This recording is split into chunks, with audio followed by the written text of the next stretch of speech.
82%. That's the share of people killed by police in Brazil in 2024 who were black or mixed race, which is a wild number for a country that sells samba, carnival, football, and black culture like part of the national brand.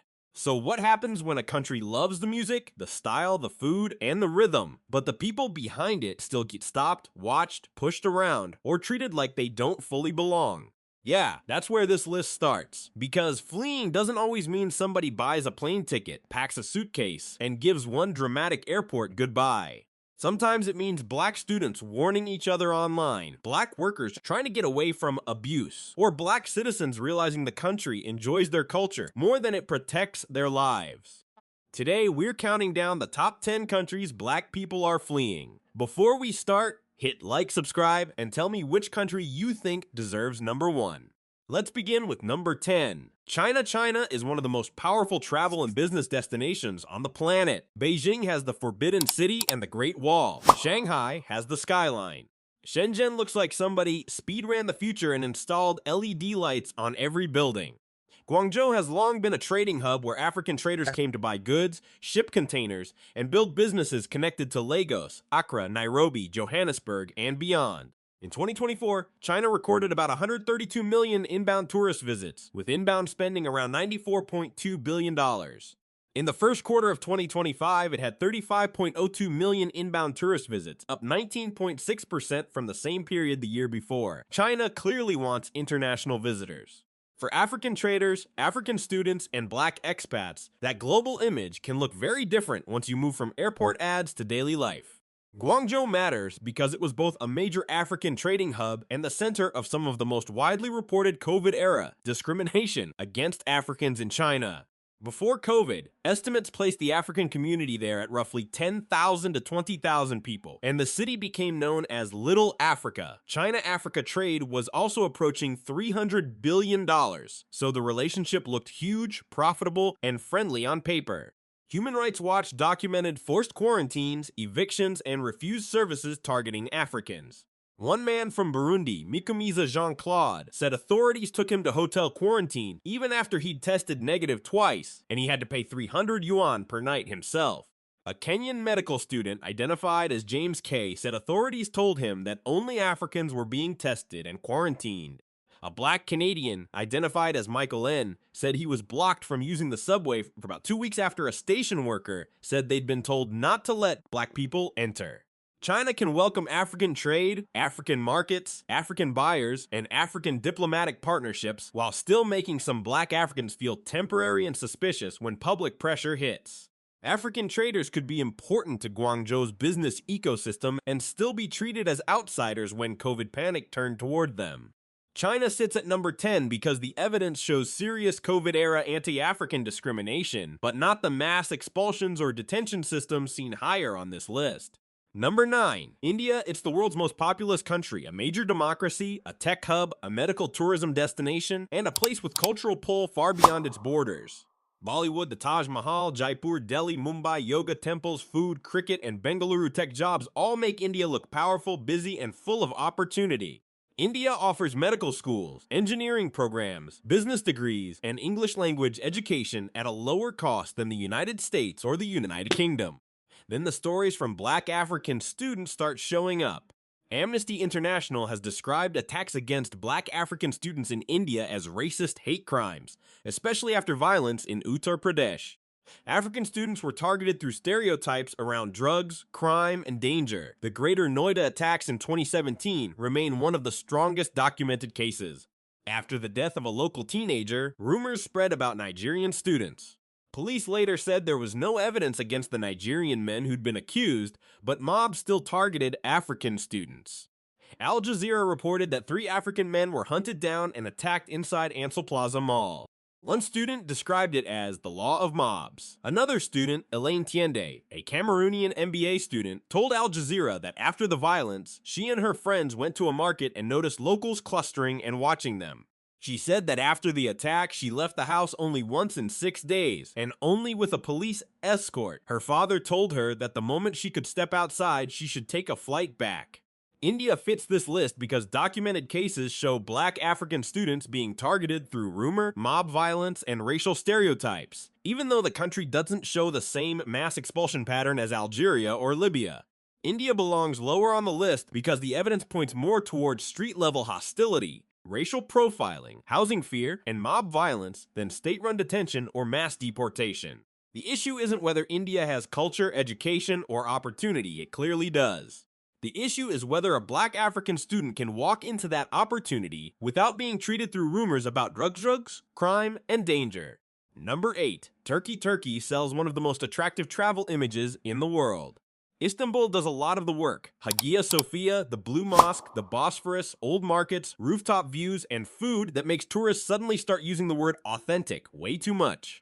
Then there's Cappadocia, Antalya, medical tourism, hair transplant tourism, nightlife, and the whole bridge between East and West image.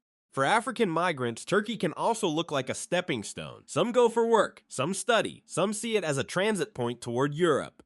Others get pulled into informal labor because the formal route is too expensive, too slow, or closed. But African migrants in Turkey aren't living inside the Cappadocia hot air balloon photo.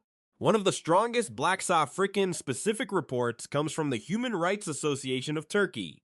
The group reported that more than 300 African immigrants and refugees were detained in Istanbul on July 7th, regardless of their status, and the report said the apparent criterion was skin color.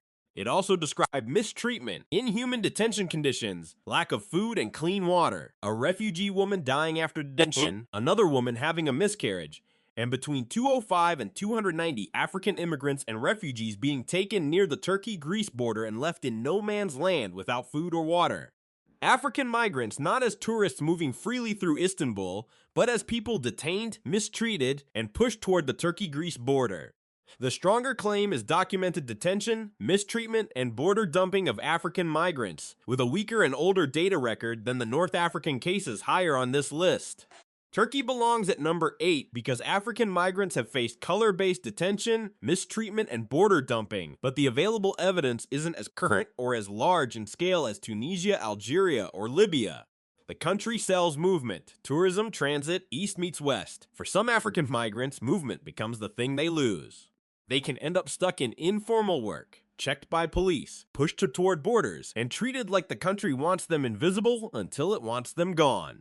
Number 7. France talks about equality more confidently than almost any country on this list. To tourists, France is Paris, the Eiffel Tower, the Louvre, the Riviera, fashion, wine, food, cinema, and that very French ability to make a tiny coffee cost €6 because the chair has a view. For many black French citizens and people perceived as black, the problem starts when those big national words meet police checks, housing searches, school treatment, job applications, and everyday suspicion. In 2025, the European Court of Human Rights ruled against France in a racial profiling case involving Karim Touil, a Frenchman of African descent who was subjected to 3 unjustified identity checks within 10 days in Besançon in 2011. Reuters also reported that France's human rights watchdog found young black or Arab-looking men were 4 times more likely to be stopped and 12 times more likely to face extensive checks. Those numbers move the issue beyond personal discomfort and into repeated police attention. Then there's the 2026 LICRA IFOP survey reported by Le Monde. The survey found that 80% of people perceived as black in France reported exposure to racist violence or discrimination, including mockery, insults, threats, property damage, and physical violence. The survey included 14,025 people aged 15 and older in mainland France. France isn't Libya. Black French citizens aren't fleeing secret prisons or desert expulsions. France earns its place because a country can sell equality as part of its identity, while black citizens keep getting treated like suspects in train stations, neighborhoods, schools, workplaces, and housing searches. France lands at number 7 because its evidence is strong on discrimination and police checks, but weaker on forced removal or detention compared with the countries above it. France is a different kind of pressure. It's the pressure of belonging by passport and still being questioned in public. A country can put equality on monuments and still make the same black guy prove he belongs 3 times in 10 days. Number 6. Russia. Russia's global image is built around Moscow's Red Square. Petersburg's museums, ballet, literature, oil and gas power, military influence, and universities that have attracted African students for decades. For decades, Russia and the Soviet Union offered many African students an alternative to Western education.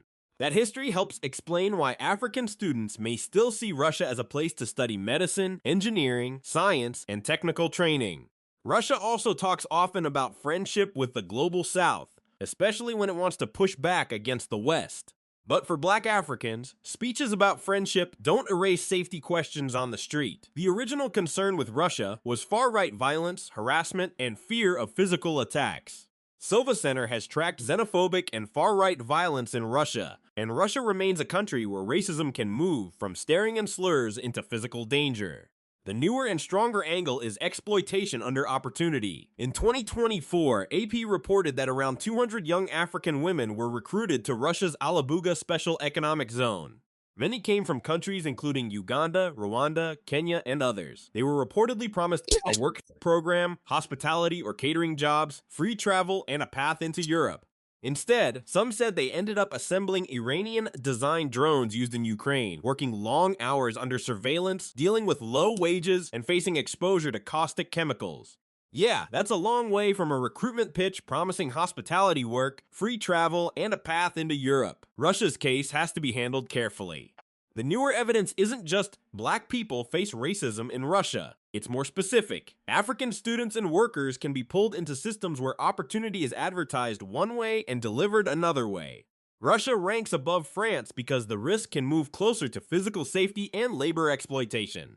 It stays below Brazil, Saudi Arabia, Tunisia, Algeria, and Libya because the Black-specific numbers are less complete than those cases. Russia sells education, jobs, and geopolitical friendship. Some African students and workers have found surveillance, unsafe work, broken promises, and a country where being Black can still make the street feel less predictable.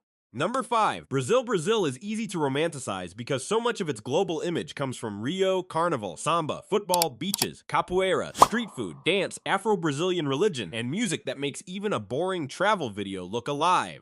Brazil's place on this list is different because the affected group isn't mainly foreign migrants. It's Afro-Brazilians, Black citizens inside the country that exports their culture. So the claim has to stay careful. We can't say Black Brazilians are leaving Brazil in huge numbers without hard data. The stronger argument is that many Afro-Brazilians are trapped inside a country that celebrates Black culture while exposing Black people to police violence at extreme levels. According to the Brazilian Yearbook of Public Security, cited by Ter des Hommes, 6,243 people died from police violence in Brazil in 2024, and 82% of the victims were Afro-Brazilians. That number drives the entire section because it connects Brazil's global celebration of Black culture with the country's lethal racial pattern in policing. Brazil doesn't just borrow from Black culture. Brazil sells Black culture as part of its national identity. Carnival becomes national branding. Samba becomes a tourism soundtrack. Football becomes identity. Afro-Brazilian style becomes global cool. But the same country also produces police violence numbers, where Afro-Brazilians make up the overwhelming majority of victims. Brazil ranks high because the data is already sharp. Compared with France, Brazil isn't just about stops and checks. Compared with Russia, it isn't only fear of harassment or exploitation. Brazil's police violence numbers show a lethal racial pattern. Brazil stays below Saudi Arabia, Tunisia, Algeria, and Libya because it isn't mainly a migrant expulsion or detention case. It's a Black citizenship crisis inside a country that depends on Black culture for its global image. Brazil sits at number 5 because many Afro-Brazilians can't simply leave. Migration requires money, visas, documents, and safety nets that aren't evenly available. Brazil exports Black culture to the world, while Afro-Brazilians remain heavily overrepresented among victims of police violence. Number 4. Saudi Arabia. Saudi Arabia is trying to change its global image fast. For years, outsiders mostly thought of oil, monarchy, religion, and migrant labor. Now Saudi is selling Vision 2030, luxury tourism, sports concerts, mega projects, Neom, Red Sea resorts, Riyadh season, and global events. It wants to look like the future, polished, expensive, and very well lit. For African migrant workers, especially domestic workers, Saudi can also look like a financial escape route. A job in Saudi might mean money for children, school fees, debt rent, or a house back home. The problem starts when the promised job becomes private household labor controlled almost entirely by the employer. Amnesty International's 2025 reporting on Kenyan women hired as domestic workers in Saudi Arabia described abusive and discriminatory working conditions, with some cases amounting to forced labor and human trafficking. Amnesty said employers subjected women to severe exploitation inside private homes, often fueled by racism, while domestic workers remained excluded from Saudi Arabia's labor law protections. Amnesty's report also stated that Saudi Arabia has close to 4 million domestic workers, a huge labor force sitting behind family life, childcare, cleaning, cooking, and the comfort of households that rarely appear in glossy tourism videos. AP's coverage of the Amnesty report gives the human examples. Amnesty interviewed more than 70 Kenyan women who'd worked as domestic workers in Saudi Arabia. One of them, Bigini Mainamwangi, said she was promised beautician work but was forced into unpaid domestic work for 17 months. Another, Majuma Shaban Ali, said she escaped her employer and that her passport had been kept. AP also reported Amnesty's estimate that more than 150,000 Kenyans are employed as domestic helpers in Saudi Arabia. Which sounds great, until the person cleaning the luxury apartment has fewer protections than the furniture inside it. Saudi Arabia's case is heavier because anti-black racism intersects with labor control, passport confiscation, unpaid wages, isolation, exclusion from labor protections, and employers holding too much power over movement and survival. Compared with Brazil, Saudi is more clearly tied to migration and escape. Compared with Tunisia, Algeria, and Libya, it's less about borders and detention, but the trap is still real. Saudi Arabia sells opportunity through wages, mega projects, and a polished Vision 2030 image. For too many African domestic workers, opportunity arrives with a locked door, a missing passport, and a salary that somehow never comes. Number 3. Tunisia's image splits sharply between Mediterranean tourism and the treatment of black Sub-Saharan migrants near towns like Amra and Jbeniana. For tourists, Tunisia can look like Mediterranean beaches, resort towns Sidi Bou Said, Carthage, the Tunis Medina, Roman ruins, seafood sun, blue doors, white walls, and a cheaper, warmer alternative to parts of Europe. For black Sub-Saharan African migrants, Tunisia can look like a waiting room with no safe exit. Reuters reported in 2025 that Tunisian authorities dismantled makeshift camps housing around 7,000 Sub-Saharan African migrants and began forcibly deporting some of them. The Tunisian government estimated that around 20,000 migrants were living in tents in forests near towns such as Amra and Jbeniana after being prevented from crossing the Mediterranean. Later in 2025, Reuters reported that Tunisia had repatriated about 10,000 irregular migrants, mostly from sub-Saharan African countries, through a voluntary return program coordinated with the International Organization for Migration. Tunisia also said it didn't want to become a transit zone to Europe. The phrase voluntary return program sounds harmless until it sits next to camp removals, blocked crossings, and black migrants sleeping in forests near coastal towns. For black sub-Saharan migrants, Tunisia sits at the intersection of local hostility, police pressure, camp removals, EU border politics, and blocked movement across the Mediterranean. Europe wants fewer boats. Tunisia doesn't want to be a holding zone. The people stuck in between are often black Africans sleeping in tents, waiting for a crossing, a return flight, a police raid, or some option that doesn't look terrible. Tunisia ranks above Saudi because the pressure isn't just employer control. It involves camps, removals, deportations, repatriation, and border politics. It ranks below Algeria because Algeria's mass expulsions toward the Niger border are even more direct. It ranks below Libya because Libya adds detention, trafficking, torture, and secret prisons. Tunisia's postcard image is beaches and blue doors, but the reality for many black migrants is tents, police pressure, dismantled camps, and return programs. For black sub-Saharan migrants, Tunisia isn't just a transit country. It can become the place where the road to Europe stops, the camp gets dismantled, and the only official option left is going back. Number 2. Algeria isn't a weak state sitting quietly on the edge of the map. It's the largest country in Africa by land area. It has oil, gas, a long Mediterranean coast, the Sahara, a powerful military, and a major post-colonial identity built around resistance and sovereignty. In North African politics, Algeria matters. But for sub-Saharan African migrants, that state power can show up in one specific way: buses, police, desert roads, and Point Zero. In April 2025, AP reported that Algerian authorities expelled more than 1,800 migrants without legal status to the Nigerian border, according to the rights group Alarm Phone Sahara. The migrants were taken to a remote desert area known as Point Zero and then reached the Nigerian border town of Asamaka. With those arrivals, the number of expelled migrants reaching Asamaka that month passed 4,000. Alarm phone Sahara had recorded more than 30,000 expulsions from Algeria in 2024. Those numbers put Algeria near the top because the evidence shows tens of thousands of expulsions, not scattered discrimination reports.